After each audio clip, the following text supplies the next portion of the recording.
A Scandal in Bohemia. Chapter 1. The King's Mistake. For Sherlock Holmes, there was only one woman in the world. He did not love her because he never loved women. But after their meeting, he never forgot her. Her name was Irene Adler. One night in March, I visited my old friend at his home in Baker Street. I was married by now, so I did not often see him. "Come in, Watson," he said. "Sit down. I'm happy to see you because I've got something to show you." What do you think of this? It arrived in the last post. It was a letter with no date, name, or address. It said, "Tonight, someone will visit you to talk about some very secret business. You have helped other important people, and you can, we hope, help us. Be in your room at 7:45 p.m. "The paper. What do you think about the paper?" asked Holmes. I tried to think like Holmes. "It's expensive, so this person is rich. It's strange paper. Yes, it's not English. If you look at it in the light, you can see that it was made in Bohemia. And a German, I think, wrote the letter." "Ah, here comes our man now." We could hear the horses in the street. "Shall I leave, Holmes?" I asked.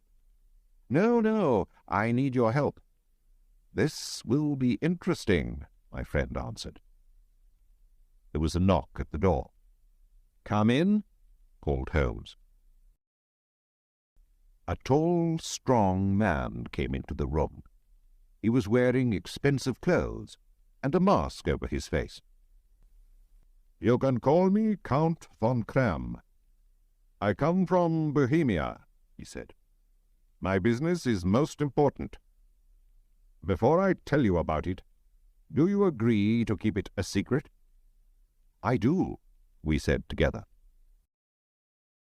"A very important person who belongs to a royal family has sent me to ask for your help," he went on. "I wear a mask because nobody must know who that person is. I must explain how important this business is. If you cannot help, there will be difficulty and trouble for one of the most important families in Europe, and perhaps a very big scandal. I am talking about the famous House of Ormstein, kings of Bohemia." "I know, Your Majesty," said Holmes. He quietly smoked his cigarette. The man jumped up from his chair. "What?" he cried. "How do you know who I am?" Then he pulled the mask off his face and threw it on the ground. "You are right. Why do I hide it? I am the king. I am Wilhelm von Ormstein, King of Bohemia. I came to see you myself, because I could not ask another person to tell my story. It must be a secret. You understand?" "Very well. Go on," said Holmes. He closed his eyes and listened. 5 years ago, I met a woman called Irene Adler. "Ah," said Holmes. "Irene Adler, born in 1850, singer, lives in London. A very beautiful woman, I hear." He looked at the king. "You and she, you loved her for a while, and then left her. But before you left her, you wrote her some letters, perhaps. And now you want to get these letters back." "That's right." Did you marry her? No. If she asks you for money and shows you the letters, you can say that you didn't write them. But, Mr. Holmes, she also has my photograph. You can say that you didn't give her a photograph. We were both in the photograph. Oh, dear. That was a mistake, Your Majesty. I know. I was stupid. But I was very young. You must get the photograph back. Can you steal it from her house? I have tried 5 times, but my men couldn't find it. What can I do? Holmes laughed. This is very interesting. What does she plan to do with the photograph?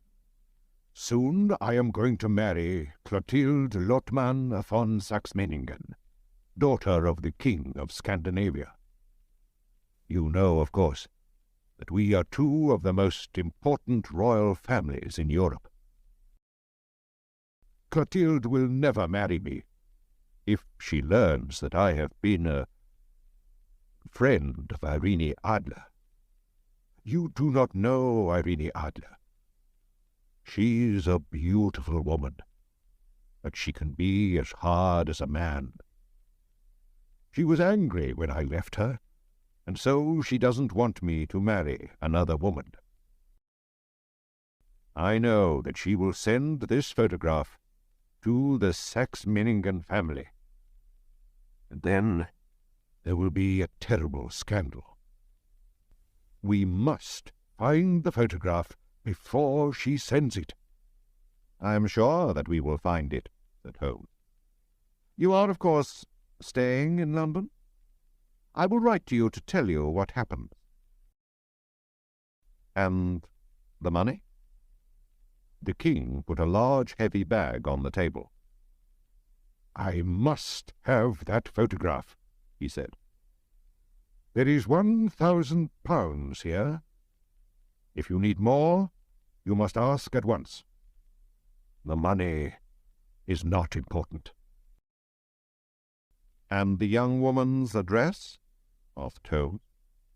Bryony Lodge, Serpentine Avenue, St. John's Wood, London. Good night, Your Majesty, said Holmes. I hope to have some good news for you soon. The King left, and Holmes turned to me. And good night, Watson. Please come back tomorrow at 3 o'clock in the afternoon. Chapter 2. A Servant Finds Out. When I arrived the next day, Holmes was not there, so I waited in his room. At 4 o'clock the door opened, and a very strange servant came in. He wore old, dirty clothes, and I had to look very hard before I saw that it was my old friend. "Holmes," I cried, "where have you been?" "I've had a very good day," he replied with a smile. "I've been outside Miss Irene Adler's house. Servants are always happy to talk, and so I have heard a lot about the young woman. For example, she has a good-looking man friend called Godfrey Norton, a lawyer who often visits her. Now, why? If he's her lawyer, perhaps she's already given him the photograph. But if he loves her, she won't show him the photograph." "Most interesting, Holmes," I said. "While I was there, Mr. Norton himself suddenly arrived. I watched them through the windows. When he left, he jumped into a taxi. 'To the Church of St. Monica, as fast as you can,' he shouted. 2 minutes later, Miss Adler ran out of her house, jumped into another taxi, and called, 'To the Church of St. Monica, quickly.' I couldn't miss this, Watson, so I jumped into a third taxi. When I arrived, I went into the church. Godfrey Norton looked round and saw me. "Thank God!" he shouted. "Come here quickly." "Why?" I asked. "Come on, man, we need you." And so I helped Godfrey Norton to marry Irene Adler. They needed a witness, and a servant from the street was better than nobody. "So, she's married him. What shall we do now?" I asked. "Well, tonight, my dear Watson, I need your help. Will you do what I ask? Without questions?" "Of course, Holmes, if you think that it's important," I answered. "Later, we'll go to Briony Lodge. Irene Adler, or Irene Norton, will arrive home at 7 o'clock, and she will ask me to go into the house. You must wait outside near the sitting-room window, and when it opens, watch me inside. When I hold up my hand, throw this thing into the room and shout, 'Fire!'" I took the small thing out of his hand. "What is it, Holmes?" I asked. "It's a smoke stick. The room will very quickly be full of smoke. After that, wait for me at the corner of the street." "Right. I'll do what you want," I said. Chapter 3. Fire. That evening Holmes again wore different clothes, and a large black hat. But it was not just the clothes that were different. He changed his face, his hair, everything. He was a different man. We walked together to Serpentine Avenue. Outside the house there were a lot of people who were smoking, laughing, and talking. Holmes and I walked up and down in front of the house. "You see," said Holmes to me, "I think she doesn't want her new husband to see the photograph." "But where is it?" "At her bank?" "No, women like to keep important things themselves." "I'm sure it's in her house." "But the king's men tried to find it," I said. "Yes, but they didn't know where to look," said Holmes. "But how will you know?" I asked. "I won't look. She'll show me." "She'll have to." Just then a taxi arrived. One of the men in the street ran to open the door. Then another man pushed him. Other men were also pushing and shouting, and a fight began. Irene Norton was in the middle of it, but Sherlock Holmes ran to help her. Then suddenly he fell to the ground, with blood running down his face. Irene Norton hurried to her front door, but she looked back. "How kind of him to help me! Is the poor man hurt?" she called. "He's dead," cried some voices. "No, he's only hurt," cried others. "Bring him into the sitting-room," she said. Some people carried Holmes into the house. I waited outside the window and watched. I saw how beautiful Irene Norton was. Then Holmes put up his hand, and I threw the smoke-stick into the room. Immediately the people in the street and in the house all began to shout "Fire!" very loudly. The house was full of smoke. I walked away, and 10 minutes later Holmes came to meet me. "Well done, Watson," he said. "Have you got the photograph?" I asked. "I know where it is." "She showed me," he answered. "But why did she show you?" "It's easy," he said, and laughed. "You saw all those people in the street? I paid them to help us. It wasn't a real fight, and the blood wasn't real." When people shout fire, a woman runs to the most important thing in her house, her baby, her gold, or a photograph. Mrs. Norton ran to find her photograph, which is in a cupboard in the sitting room. I saw it, but I did not take it.